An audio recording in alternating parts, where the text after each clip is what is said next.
Okay, Google. Thank you for the nice introduction. Who of you... Oh. Who of you has currently one or more smart speakers at home? Not that much. But who of you has ever programmed an action for a smart speaker? Really? Cool. But most of you not. So, Mikey, I think there's a reason that we are here today. Well, I'm Marloes Joosten. I'm marketeer for software development at Xebia, and I'm a trainer in voice technology as well. And I'm Mike Woudenberg. I'm a software consultant for Xebia as well. And at one of our innovation days, we dived into the wonderful world of programming a voice assistant for Google Home. And that's where I started this journey on voice. Yeah, and today I want to share some insights with you around the hot topic voice technology. And later on, my colleague Mike will tell you about a product called Dialogflow, and he will show you the ins and outs about developing an action for a smart speaker. So this will be the agenda for our talk. Well, let's start at the beginning. I think we all know the movement from web first to mobile first, but is assistant first the next revolution? It starts with Siri, Google Alexa, Google Voice. And Mike, you know the last one? Yeah, that's Microsoft Cortana. Indeed. It's only been around for about a year now. Yeah, but what's next? Well, let's have a look at this forecast of Canalys. Canalys predicts that in 2022 there will be around 320 million smart speakers worldwide. So it's becoming very serious. And yeah, also a number of large companies recognize the added value of voice technology. So the number of voice speakers will increase in the coming years. And also large companies recognize the added value of it. So why isn't everybody using this? That's the question. Now, first of all, most bots are not very good. We all remember Clippy, I think. At the most inconvenient moments, he came with something you are not, which you are not, where you're not working on it at that time, or having a chat with a bot who doesn't understand you. Yeah, that are examples why bots fail. But why do bots fail? Chatbot.fail came with seven rules of why bots fail, and I want to highlight 4 of those because that 4 I think that are the most important ones. The first one I want to highlight is that artificial intelligence is still not that accessible. Now, what does that mean? It means that when you convert speech to text, it's very difficult for a computer, but to get meaning out of it, it's also very difficult for a computer. So, yeah, it's very difficult for a computer to understand the context of your speech to text, what you're saying. And the second point is that they don't understand context. So, if we ask to Google or Alexa or other device, who is the king of the Netherlands? He will answer with, that's King Alexander, Willem-Alexander. But when you then ask, who is his wife? He doesn't relate to Willem-Alexander before, so he's lost the context of the conversation. The third point that I want to highlight is that they don't communicate with existing business systems. So I can imagine that you're not every time you want to chit chat with the bot. Sometimes you need a specific answer, and you're looking for a specific answer or a specific topic that you want to know. And then it's very important that the bot can get access to external systems to get data out of it and to give you the right answer. But that not every time that's possible for a bot. So, and the last point is that they lack proper human escalation protocols. When you're chatting with Bol.com and the bot don't understand you anymore, or you don't get the right answer, I can imagine that you want to talk to someone human. And then it's very handy when the bot is able to connecting you to the call center. But most of the time, bots aren't able to do that. So nice, such a bot, but how do we cover those 4 important topics? Fortunately, there's a product called Dialogflow. It's a product of Google. And Dialogflow will explained by Mike, my colleague, and he will explain what it is and how to make an action for it. So we can build an own action, and Mike will explain you how to do that. Yeah, thank you, Marloes. Yeah, first of all, Dialogflow is a set of Google services that combines to create a very powerful tool to create voice assistants, yet it remains easy to use, or at least they still try to keep it easy.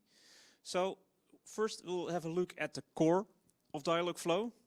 It all starts with a speech-to-text engine from Google, which takes care of that very complicated task of translating human speech into text. I was amazed when I first saw this product because when I first bought my first computer, I also bought a piece of software for performing voice commands on that computer. And I spent more than a week training a voice model specific to my voice to be able to do that with voice. And nowadays, you just have it off the shelf and you can use it right away.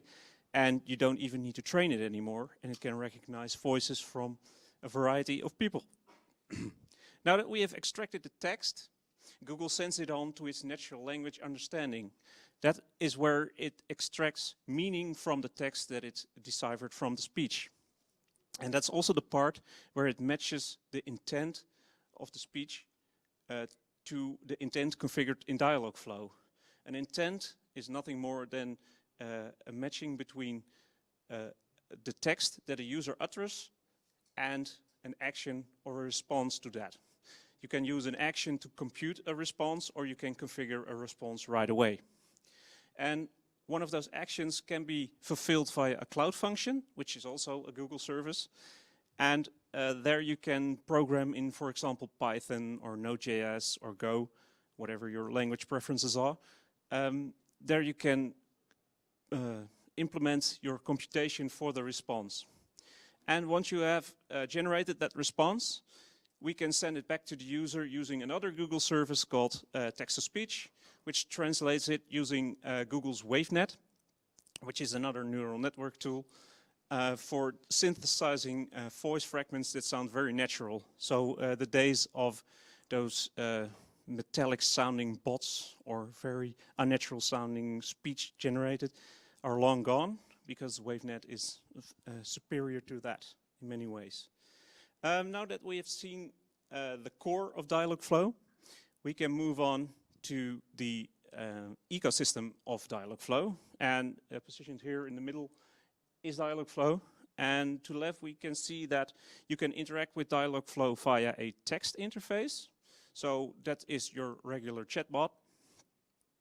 Or you can use your voice, which we all know well from the Google Home, or you can use your phone to interact with Dialogflow as well. And last but not least, you can use a phone gateway. So you can imagine that one of your users actually picks up the phone and makes a call to your assistant and makes an intelligent conversation with that. On the other end, we have the Google Cloud ecosystem. Because Google Dialogflow lives in the Google Cloud ecosystem, it's very simple to integrate with those services, but you are not limited to using the Google Cloud platform, because you can also interact with your own services. So we've already mentioned some integrations, and here's an excerpt of the list of the ever-growing integrations for Dialogflow. Obviously, the top left one is Google Assistant.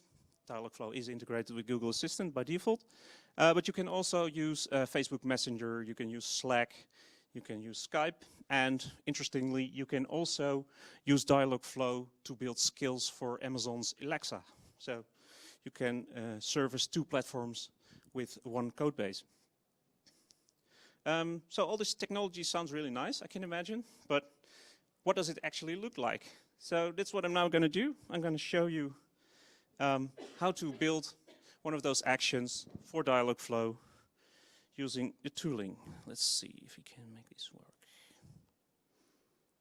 Is this Chrome?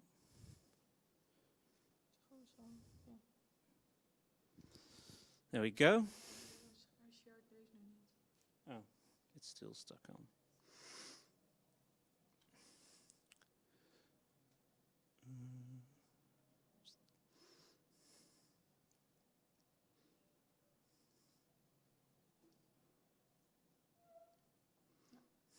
Yep.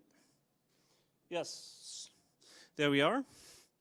So this is the Google Dialogflow interface. So that's not the horrible mathematic stuff you would expect for something that complex.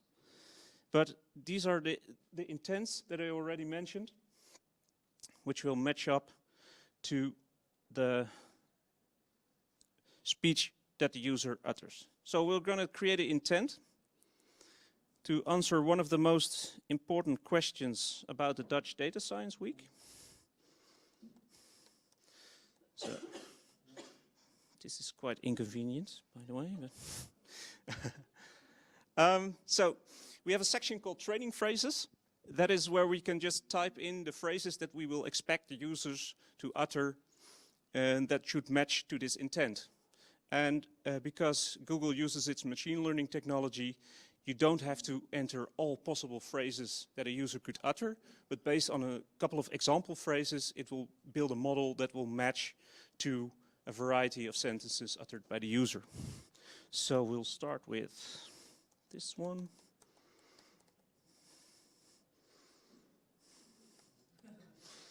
I believe this was one important question that I heard earlier. So let's do another variety of that.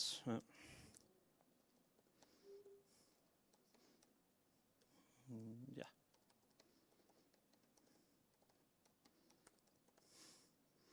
There we go. Now, as we don't have a lot of time, I'm gonna spare you the whole Google Cloud Function part. We're just gonna configure a text response in here. Oh yeah, thank you. Start at, or so I have been told. So now this is the response that the assistant will give us every time we ask at what time the drinks will start. So next thing is obviously save. If you, I don't know whether you can see it over there, but it'll start training the model, which was really quick this time because I already tried it earlier. But when you do this for the first time, you'll see that it takes some time to train the model. And after that, you have the action available. And I see that I have once again fallen for the pitfall of training it in Dutch. So we're gonna copy it here. Because Google Dialogflow supports about 24 languages. At what time? Oh, right. Good one. Yeah, we can try omitting words. It should be flexible enough about it. It supports about 24 languages, but as language is essential to building a neural network model, you'll need to configure the training phases per language. So that's why I had to switch from Dutch to English and re-enter the training phases because, well, there's a big difference between Dutch way of asking things and English. Yes? Does it know which language you're speaking? No. So that's, but it will use the Dutch language model to recognize the phrases. So it will have a very hard time recognizing the phrases I entered in English in the Dutch section. So that's why I'm copying them to the English section. Otherwise, we won't get a response. So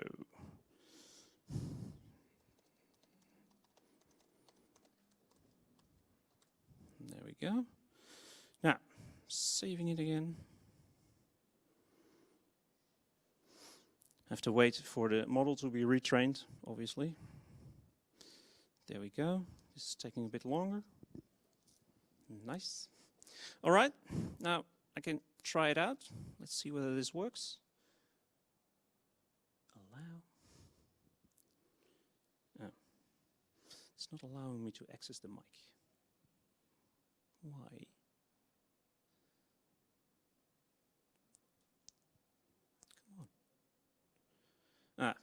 it's not allowing me. Yeah, well, I can show you that it will respond to both voice and text as soon as I have access to the microphone. When will the drinks start? So now you can see that it has matched the thing I typed, and it will return the response I configured as well. So this is all nice and all because we're still typing and doing stuff. It's not really that impressive. So we're going to move to doing it on Google Assistant. Oh, yeah, sorry. Thank you. And this is an environment that simulates Google Assistant on multiple devices. So you can have a Google Assistant on your phone, on your watch. I believe it's even in your car nowadays. And what we can do, first of all, as we are an English-speaking crowd, we have to switch to English. Otherwise, it won't recognize it, once again, because of the languages. And the beauty of this simulator is that it's also connected to all the devices that you are logged into using your Google account. And as Marloes is already logged in to this Google Home over here, we can now also test this action on the Google Home. So let's try it. Here goes nothing. Hey Google, talk to my test app. Okay, let's get the test version of my test app. Hi, how are you doing? When will the drinks start? Drinks will start at 17:20. So, as you can see, it's relatively easy to get, well, this is not very intelligent, but to get an action on this smart speaker running thanks to this dialogue. It's my great pleasure to introduce to you the following. It's not perfect, demo gods. So, yeah. Because of time, I won't go any further on this, but you can imagine that it's a pretty intuitive interface to create a conversation on Google's Assistant platform. Yeah, of course. Are you saying that this little box is as intelligent as the person that actually wrote all the program? This little box is not very intelligent. It's basically a speaker combined with a microphone and a bit of software on there. And what it does, it listens for the hot word, which is in this case, hey Google. And it then starts recording the voice. It then sends it to Google's data centers. It processes it to the speech to text and the whole cycle I just shown. And then it produces the answer via the text to speech, and that gets sent back to this device. And when you say machine learning, Yes. so first we tell the machine what to do, the question and the answer. Yes. Then, okay, the voice is coming there. Can this little box, he or she, do more than just what we tell her to do when we program? Well, yeah, the little box is just the microphone and the speaker. The intelligence lives in the Google Cloud, obviously. But you're obviously not limited to just typing in static responses. You can also send the text you get from the user to your own neural network solutions to do really intelligent things. But that's us. Yeah, that's up to your imagination to... No. Now, Google would just facilitate in the processing of speech to text and in the matching of the intents of the user and the text to speech, should you use that. I think what I'm asking is when they are taking it a step over, so we tell them, this is your core, this is your fundamental, just create it and, use the information we give you to build around it, but it's not yet over. No. It's fortunately, it's not that intelligent yet. But the interesting part is Dialogflow does offer you a variety of tools to improve the language recognition features. So it does get a bit more intelligent, and you can tap into the Google Knowledge Graph, but it will require programming. Let's just say that. You cannot just tell it to solve issues by itself. I have a question. Yeah. So, if I'm correct, you just gave it the literal input you wrote down. So can you formulate the question in a different way? Would it still pick up? Yeah, we can try. That's being the requested information. Yeah, would you like me to do that via voice or via typing? Because I think typing is a bit faster. let's try that first. We can always. Sorry,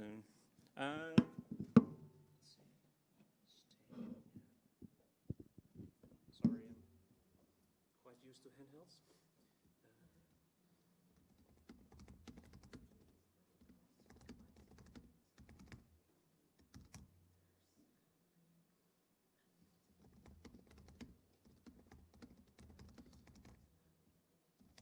Let's see how far we can take this. Will there be drinks at all?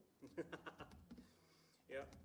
Well, this is a very limited example, so the model doesn't have a lot of categories to discern. So it'll probably keep matching a long time. I think if we can take it to, will there be drinks? And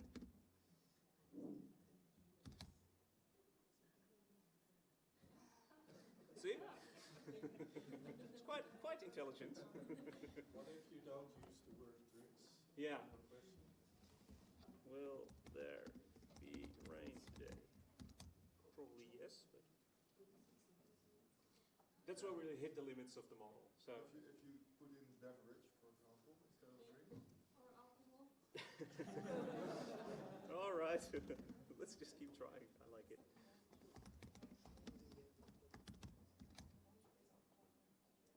No, That works quite well, Mike. it's for real. It is for real, yeah. All right. Well done. One final thing, there's already a lot of companies using this technology. So, for example, in the Netherlands, I know of KLM and bol.com. KLM has a Google Assistant that allows you to book tickets and to help you pack.